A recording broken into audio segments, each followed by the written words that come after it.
আমাদের সন্তানরা এই বাংলাদেশকে আবার নতুন করে স্বাধীন করবে, এই দেশের স্বৈরাচারের পতন ঘটবে এবং এই স্বৈরাচারের পতন ঘটিয়ে এই আমাদের সন্তানদের নিয়ে আমরা রাজপথে নতুন বাংলাদেশ আবার গড়ে তুলব।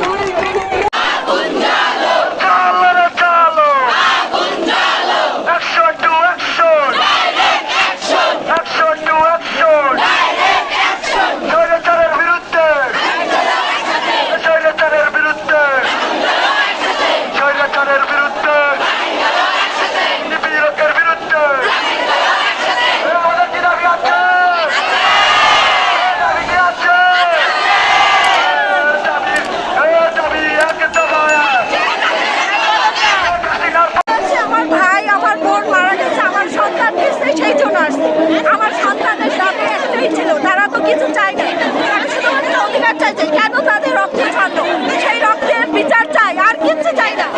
আমার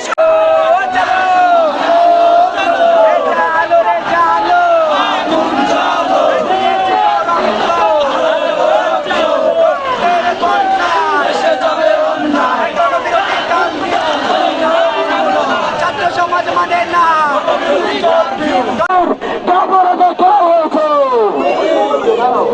আমাদের কর্মসূচি চলবে।